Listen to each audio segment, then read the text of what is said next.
રૂપા Munjpara, BSc semester 3 કેમેસ્ટ્રીમાં આપ સૌનું સ્વાગત છે।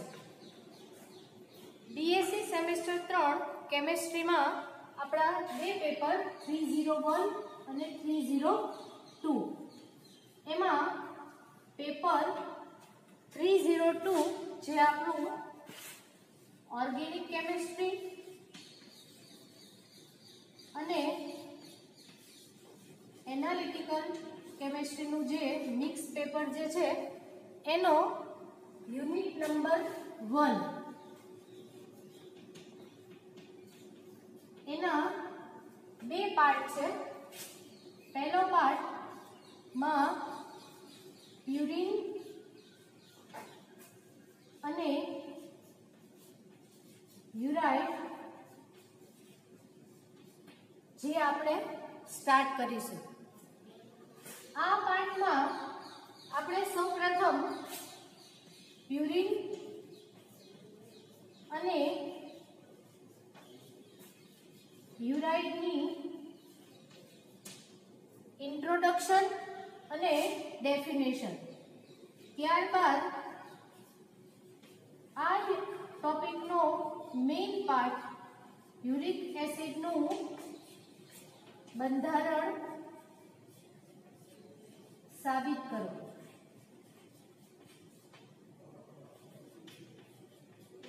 અને તેનું સંશ્લેષણ, અને એનો ત્રીજો પોઈન્ટ કે યુરિક એસિડમાંથી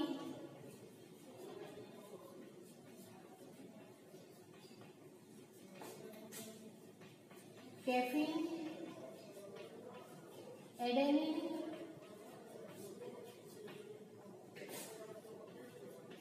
ગ્વાનિન, થિયોબ્રોમિન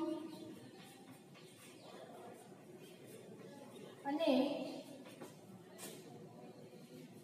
થિયોફિલિન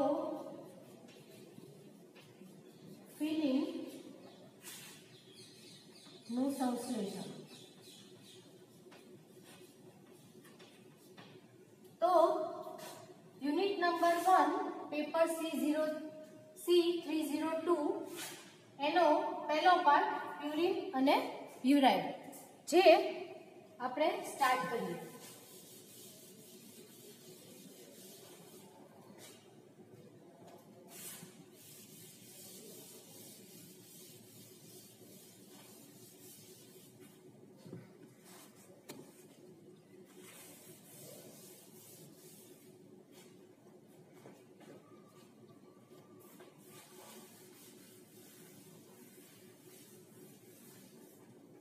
હવે સૌપ્રથમ આપણે યુરાઇડ સંયોજન એટલે શું અને એ કેવી રીતે પ્રાપ્ત થાય? તો આપણે બધા જ યુરિયાના નામથી જાણીતા છીએ। યુરિયાનો ઉપયોગ આપણે ખાતર તરીકે કરીએ છીએ। અહીંયા યુરિયાનું બંધારણીય સૂત્ર છે NH2 C double bond O NH2, એટલે કે યુરિયામાં બે એમિનો સમૂહ આવેલા હોય છે। આ યુરિયાના એમિનો સમૂહના હાઇડ્રોજન નું વિસ્થાપન જો એસાઇલ સમૂહ,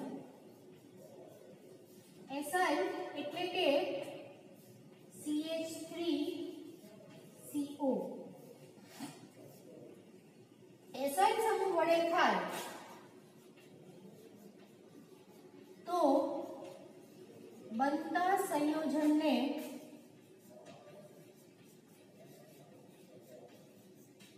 યુરાઇડ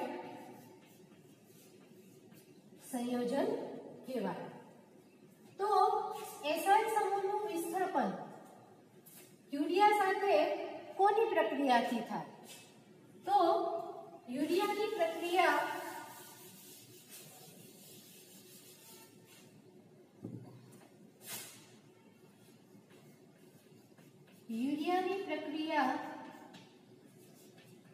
કોઈ પણ કાર્બોક્સિલિક એસિડ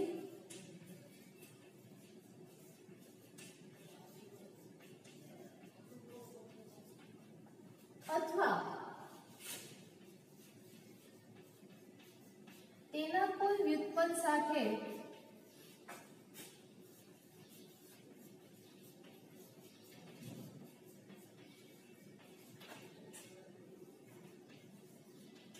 પ્રક્રિયા કરતા યુરાઇડ સંયોજન બને. એનું આપણે ઉદાહરણ જોઈએ.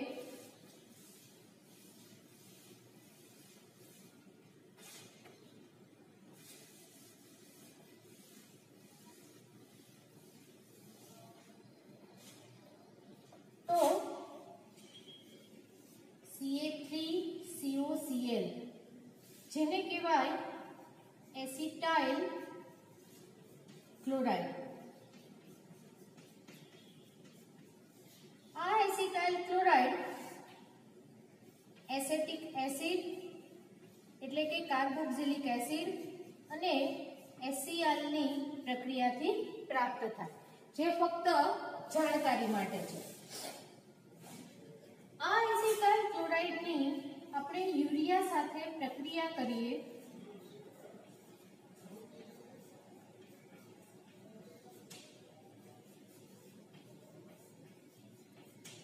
ત્યારે એસિટાઇલ ક્લોરાઇડનો Cl અને યુરિયાના એમિનો સમૂહના કોઈ પણ એક એમિનો સમૂહનો હાઇડ્રોજન દૂર થાય અને આ હાઇડ્રોજનના સ્થાને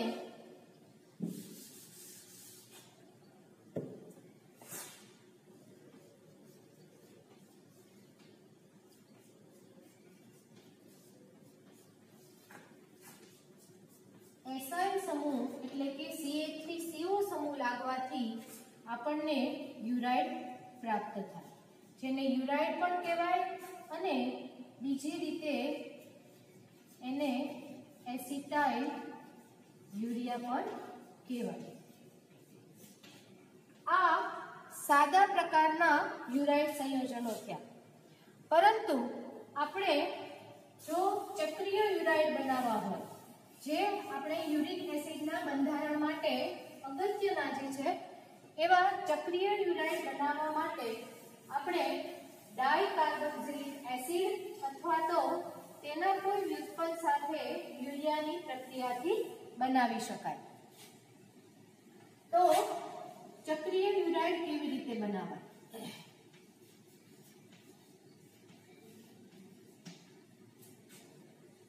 તો કોઈ પણ ડાઇકાર્બોક્સિલિક એસિડ અથવા તેના કોઈ પણ વ્યુત્પન્ન ની જો પ્રક્રિયા યુરિયા સાથે કરવામાં આવે તો ચક્રીય યુરાઇડ સંયોજનો બને છે. આપણે ઉદાહરણ જોઈએ તો સૌપ્રથમ સાદામાં સાદો ડાઇકાર્બોક્સિલિક એસિડ જેમાં બે કાર્બોક્સિલિક સમૂહ એકબીજા સાથે જોડાયેલા છે, જેનું નામ છે ઓક્ઝેલિક એસિડ. આવો ડાઇકાર્બોક્સિલિક એસિડ અને એની યુરિયા સાથે પ્રક્રિયા કરવામાં આવે ત્યારે યુરિયાના બંને એમિનો સમૂહના હાઇડ્રોજનનું વિસ્થાપન કાર્બોક્સિલિક સમૂહ વડે થાય અને આપણને ચક્રીય યુરાઇડ સંયોજન પ્રાપ્ત થાય. આ પ્રક્રિયા દરમિયાન બે પાણીના અણુ દૂર થાય, જેમાંથી એક કાર્બોક્સિલિક સમૂહનો OH અને એક એમિનો સમૂહનો હાઇડ્રોજન સંયોજાય પાણીનો એક અણુ મુક્ત કરે અને ઓક્ઝેલિક એસિડના બીજા કાર્બોક્સિલિક સમૂહનો એક OH અને યુરિયાના બીજા એમિનો સમૂહનો એક હાઇડ્રોજન એકબીજા સાથે સંયોજાય બીજો પાણીનો અણુ દૂર કરે. આ પ્રમાણે પ્રક્રિયા દરમિયાન બે પાણીના અણુ દૂર થાય અને આપણને ચક્રીય પ્રકારનો યુરાઇડ પ્રાપ્ત થાય.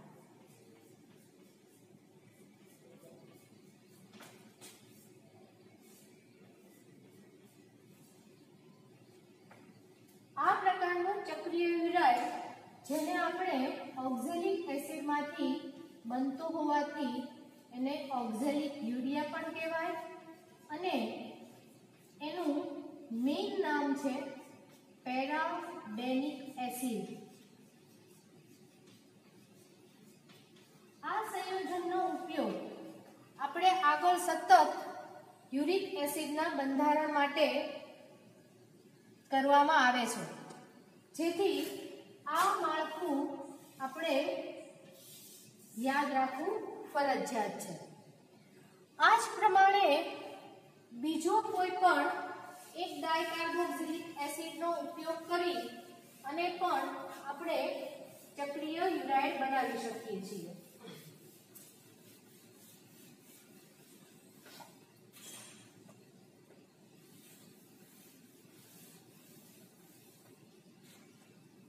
તો અહીંયા બીજા ડાયકાર્બોક્સિલિક એસિડમાં હું કાર્બોક્સિલિક એસિડનો વ્યુત્પન્ન લઉં છું.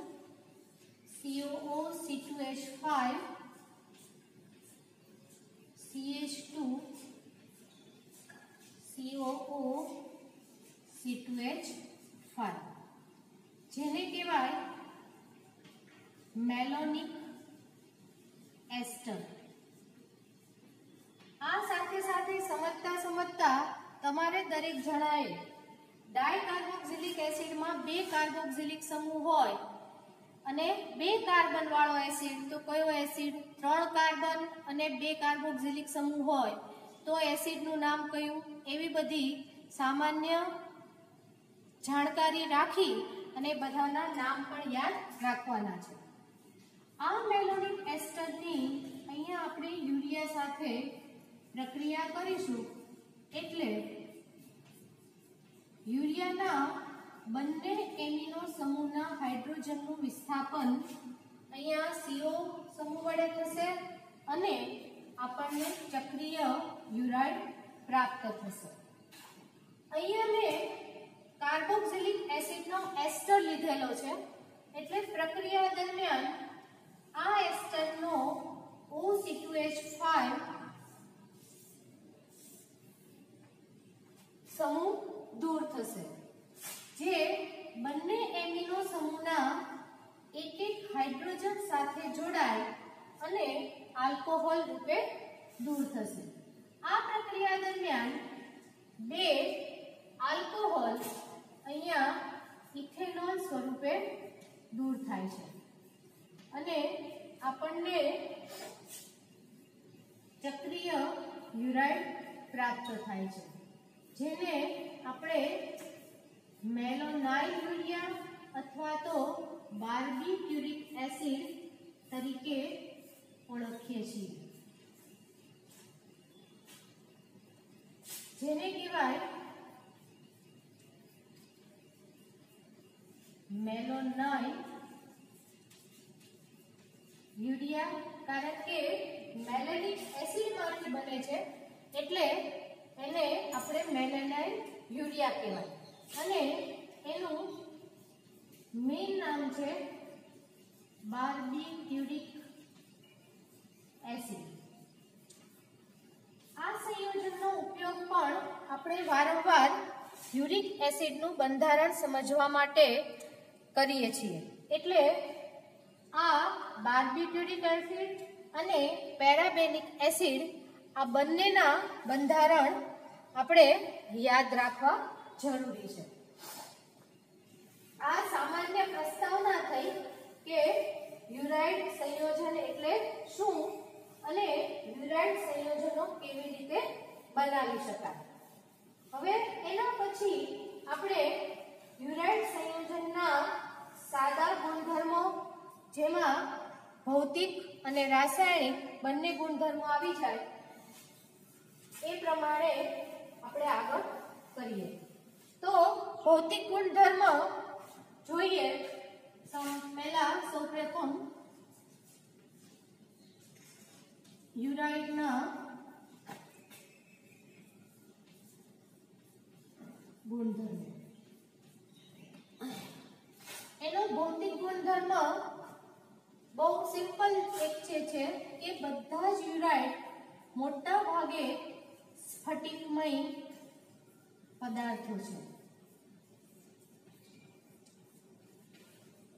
સ્ફટિકમય પદાર્થો હોય એટલે આપણે બધા જાણીએ છીએ કે તે મોટે ભાગે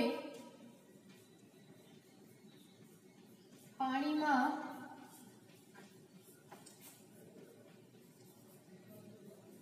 દ્રાવ્ય છે. હવે બધા જ યુરાઇડ સમૂહમાં ને આલ્કલી સાથે એની પ્રક્રિયા કરીએ.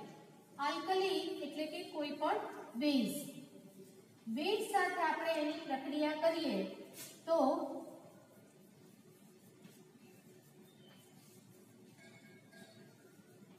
બેઝ સાથે પ્રક્રિયા કરતા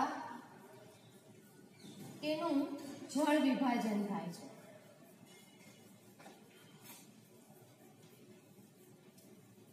એમાં પણ ખાસ કોઈ પણ મંદ આલ્કલી સાથે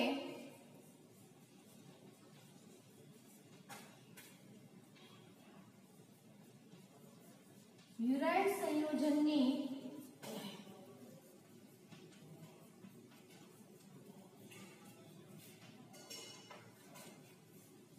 પ્રક્રિયા કરતા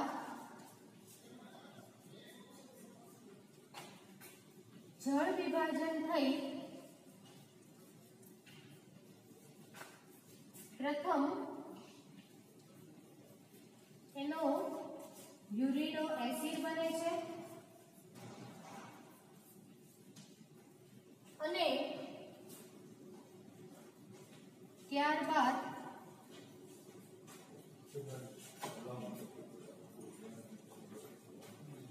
યુરિયા અને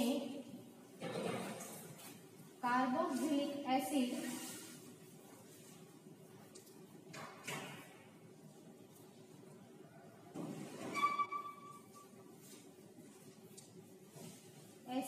પ્રાપ્ત થાય છે.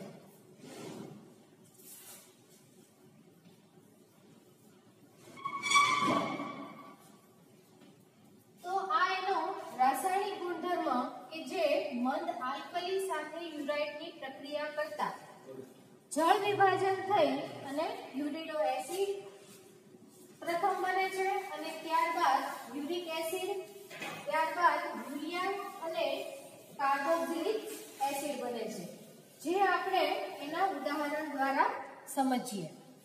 તો અહીંયા ચક્રીય યુરાઇડ સંયોજનો નું જો જળ વિભાજન કરવામાં આવે તો ડાયકાર્બોક્સિલિક એસિડ પ્રાપ્ત થાય છે અને સાદા યુરાઇડ લેવામાં આવે તો મોનોકાર્બોક્સિલિક એસિડ પ્રાપ્ત થાય. તો અહીંયા આપણે અગાઉ આગળ બનાવેલ પેરાબેનિક એસિડ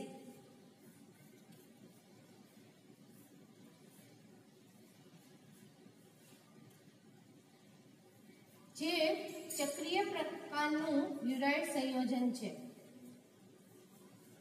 આ પેરાબેનિક એસિડની મંદ આલ્કલી સાથે આપણે પ્રક્રિયા કરીએ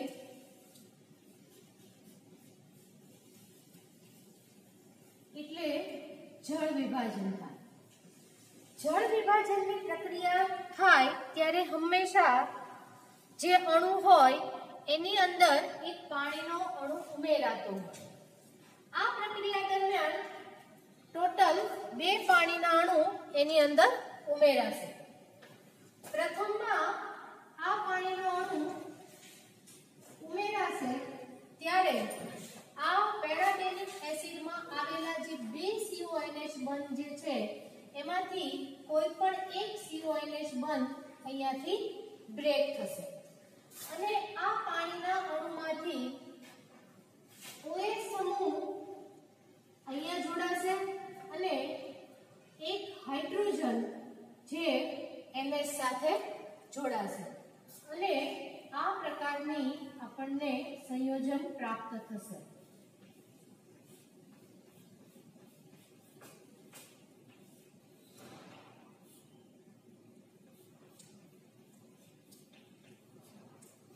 જેને કહેવાય ઓક્ઝેઝેન યુરિયા. આ સંયોજનનું વધારે આગળ જળ વિભાજન કરતા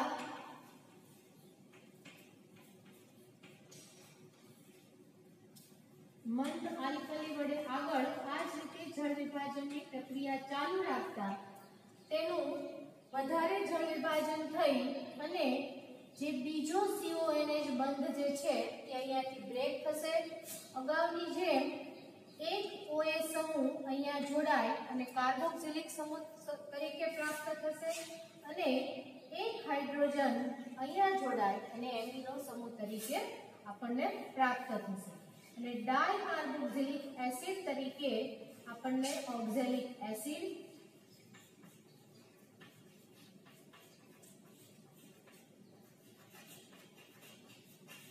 અને બીજા સંયોજન સ્વરૂપે આપણને યુરિયા પ્રાપ્ત થાય. આમ ચક્રીય પ્રકારના યુરાઇડ સંયોજનોનું મંદ આલ્કલી વડે જળ વિભાજન કરીએ તો આ પ્રમાણે ઓક્ઝેલેલ યુરિયા કે જે આપણે યુરિડો એસિડનો એક પ્રકાર છે એ પ્રાપ્ત થાય અને વધારે આગળ જળ વિભાજન કરતા ઓક્ઝેલિક એસિડ અને આપણને યુરિયા પ્રાપ્ત થાય.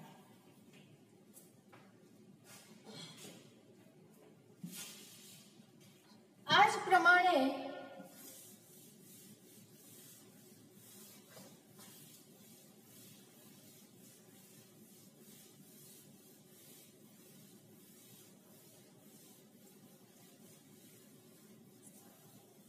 બીજા ચક્રીય યુરાઇડ સંયોજનનું આપણે જળ વિભાજનની પ્રક્રિયા સમજીએ તો વધારે તમને લોકોને ખ્યાલ આવશે. મેલોનિક એસ્ટરમાંથી બનાવેલો બાર્બિટ્યુરિક એસિડ CO CH2 CO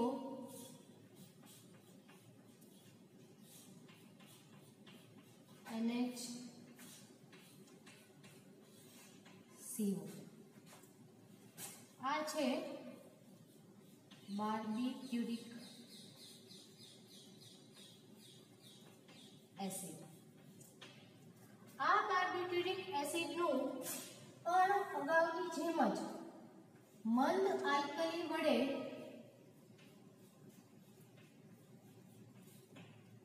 જળ વિભાજનની પ્રક્રિયા કરતા પ્રથમ પાણીનો એક અણુ ઉમેરાશે અને બેમાંથી કોઈ પણ એક CONH બંધ તૂટી અને પાણીનો અણુ અહીંયા આમાં એડ થશે. અહીંયા આગળ OH સમૂહ એડ થશે અને અહીંયા આગળ હાઇડ્રોજન ઉમેરાય. આ CO નું કાર્બોક્સિલિક સમૂહમાં અને આ NH નું એમિનો સમૂહમાં રૂપાંતર થશે.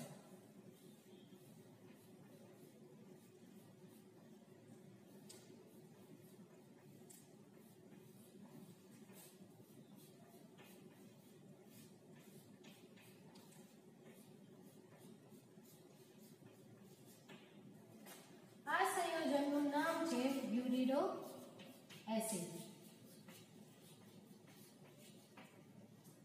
આ સંયોજનનું વધારે આગળ આ જ રીતે ફરી વખત મંદ આલ્કલી વડે જળ વિભાજન કરતા ફરીથી પાણીનો એક અણુ ઉમેરાશે અને આ CONH બંધ અહીંયાથી બ્રેક થશે.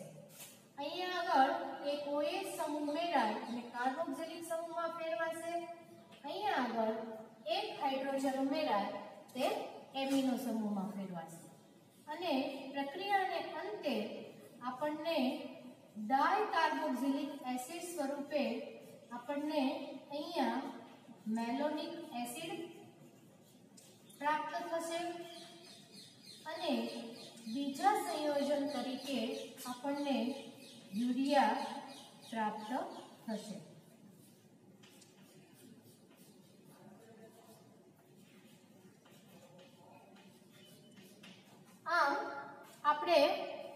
યુરાઇડના રાસાયણિક અને ભૌતિક ગુણધર્મ વિશે આપણે ચર્ચા કરી. હવે યુરાઇડનું વર્ગીકરણ. તો કે યુરાઇડ સંયોજનોનું વર્ગીકરણ કેવી રીતે કરવામાં આવે છે? એની સરળતા ખાતર કોઈ પણ સંયોજનના સરળતા ખાતર એનું વર્ગીકરણ કરવામાં આવતું હોય છે. તો અહીંયા પણ યુરાઇડ સંયોજનોનું વર્ગીકરણ બે રીતે કરવામાં આવે છે.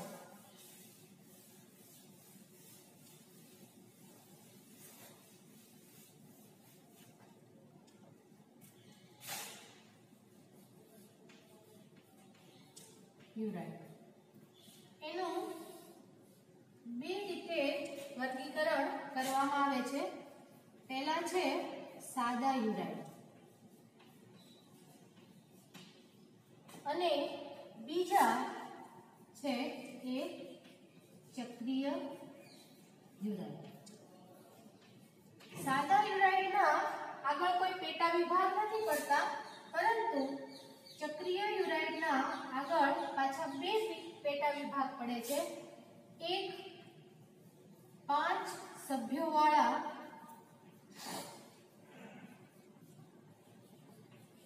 ચક્રીય યુરાઇડ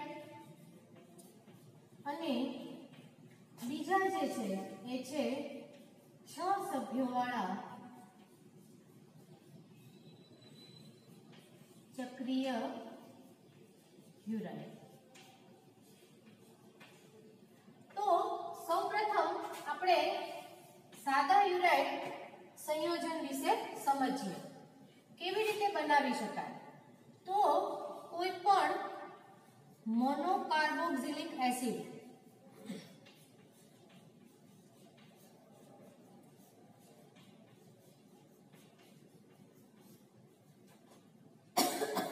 અથવા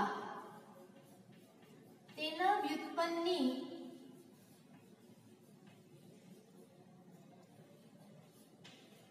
યુરિયા સાથે પ્રક્રિયા કરતા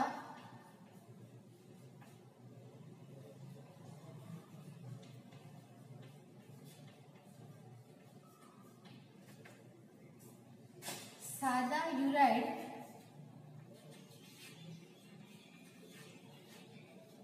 પ્રાપ્ત થાય છે.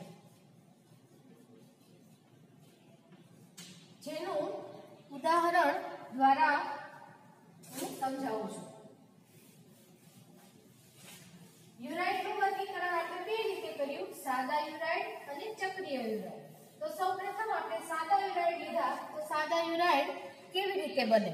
તો કે સાદા યુરાઇડ કોઈ પણ મોનોકાર્બોક્સિલિક એસિડ અથવા તો તેના વ્યુત્પન્નની યુરિયા સાથે પ્રક્રિયા કરવાથી આપણને સાદા યુરાઇડ પ્રાપ્ત થાય છે, જે આપણે ઉદાહરણ દ્વારા જોઈએ.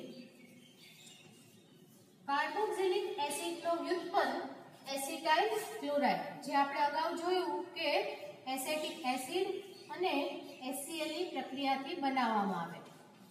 આ એસિટાઇલ ક્લોરાઇડની યુરિયા સાથે પ્રક્રિયા કરતા આપણને એના યુરાઇડ પ્રાપ્ત થાય છે.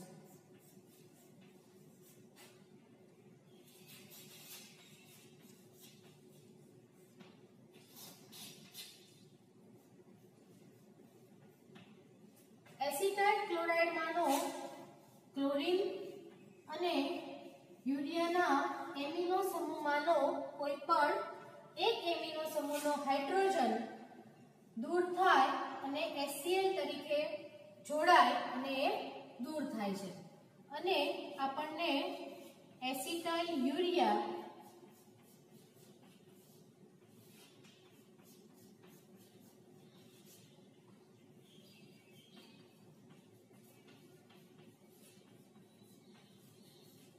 પ્રાપ્ત થાય છે. યુરિયામાં આપણે અગાઉ સમજાવ્યા પ્રમાણે બે એમિનો સમૂહ આવેલા હોવાથી આપણે બીજા એમિનો સમૂહના હાઇડ્રોજનના સ્થાને પણ આગળ ફરીથી કાર્બોક્સિલિક એસિડના વ્યુત્પન્નની પ્રક્રિયા કરી અને આપણે એનો ડાયએસિટાઇલ વ્યુત્પન્ન પણ બનાવી શકીએ છીએ. તો ફરીથી એની એસિટાઇલ ક્લોરાઇડ સાથે પ્રક્રિયા કરવાથી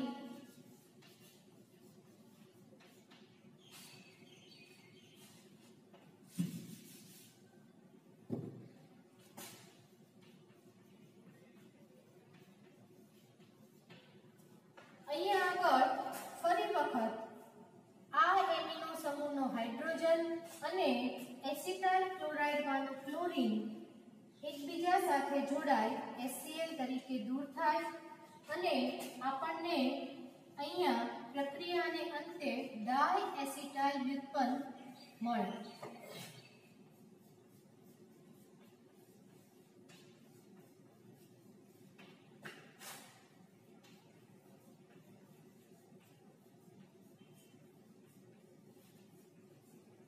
ડાઇએસિટાઇલ યુરિયા. આમ સાદા યુરાઇડ કોઈ પણ મોનોકાર્બોક્સિલિક એસિડ અથવા તેના વ્યુત્પન્ન સાથે યુરિયાની પ્રક્રિયા કરી અને આપણે બનાવી શકીએ છીએ. જ્યારે બીજો પ્રકાર આપણે જોયો કે ચક્રીય યુરાઇડ. તો ચક્રીય યુરાઇડમાં પાછા એના બે પેટા વિભાગ પડ્યા. 5 સભ્યવાળા ચક્રીય યુરાઇડ અને 6 સભ્યવાળા ચક્રીય યુરાઇડ. જે આપણે અગાઉ ઓક્ઝેલિક એસિડ અને મેલોનિક એસ્ટર ની યુરિયા સાથેની પ્રક્રિયાથી જે આપણે પેરાબેનિક એસિડ અને બાર્બિટુરિક એસિડ બનાવેલા જે છે એ જ ઉદાહરણ અહીંયા ફરીથી રિપીટ થશે. અને પેરાબેનિક એસિડ અને બાર્બિટુરિક એસિડના બંધારણો આપણને યાદ રાખવા અને સમજવા માટે જરૂરી છે. કારણ કે યુરિક એસિડનું બંધારણ સાબિત કરવામાં આ બંનેનો વારંવાર ઉપયોગ આવતો હોય છે. તો આપણે એના વર્ગીકરણનો જે બીજો પોઈન્ટ જે છે કે ચક્રીય યુરાઇડ.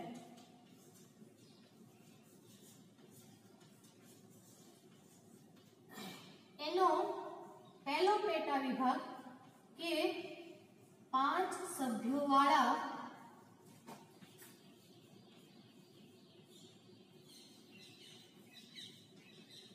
ચક્રીય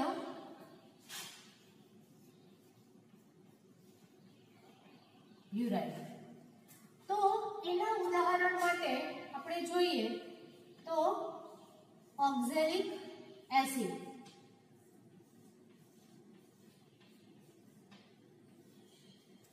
બે કાર્બોક્સિલિક સમૂહ એકબીજા સાથે જોડાયેલા હોય તો એવા ડાયકાર્બોક્સિલિક એસિડને ઓક્ઝેલિક એસિડ કહેવાય.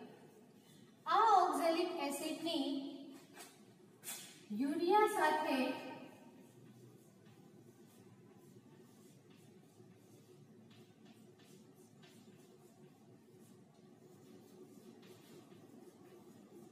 પ્રક્રિયા કરતા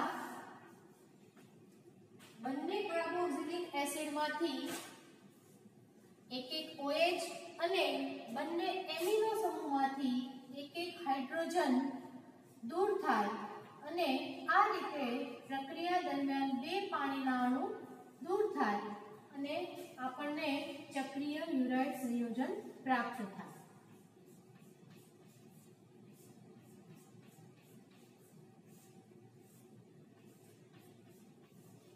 જેને કહેવાય પેરાબેનિક એસિડ.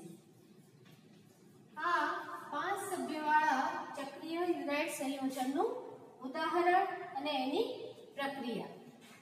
એનો આપણે બીજો પાર્ટ જોઈએ કે 6 સભ્યવાળા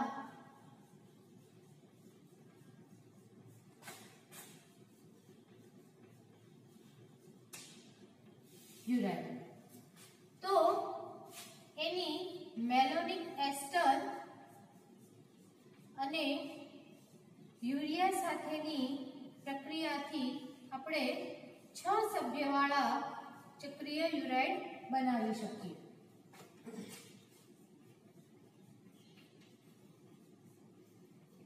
મેલોનિક એસ્ટર અને એની સાથે યુરિયાની પ્રક્રિયા કરતા અહીંયા આપણે મેલોનિક એસિડનો એસ્ટર લીધેલો હોવાથી અહીંયા OC2H5 એમિનો સમૂહમાંથી હાઇડ્રોજન, એ જ રીતે આ એસ્ટરમાંથી OC2H5 આ એમિનો સમૂહનો એક હાઇડ્રોજન એટલે કે 2 આલ્કોહોલ ઇથેનોલ ના અણુ દૂર થાય અને 6 સભ્યવાળો આપણને ચક્રીય યુરાઇડ સંયોજન પ્રાપ્ત થાય। આ 6 સભ્યવાળો ચક્રીય યુરાઇડ જે બાર્બિટ્યુરિક એસિડ તરીકે ઓળખાય છે।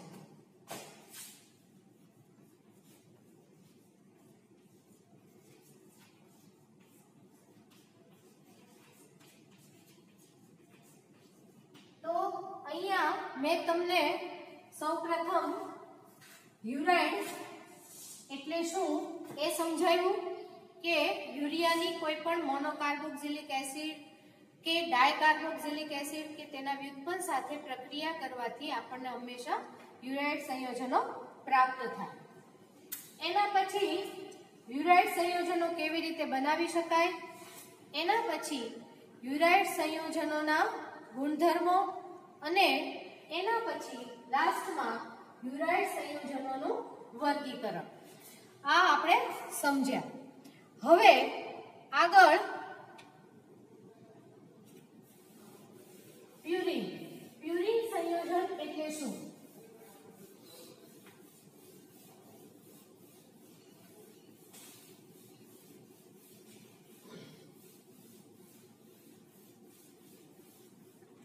તો યુરાઇડ સંયોજનો વિશે આપણે સમજ્યા પછી આપણને પ્યુરિન સંયોજનો વિશે સમજવામાં થોડી સરળતા પડશે। જેવી રીતે યુરાઇડ સંયોજનો કોઈ પણ મોનોકાર્બોક્સિલિક એસિડ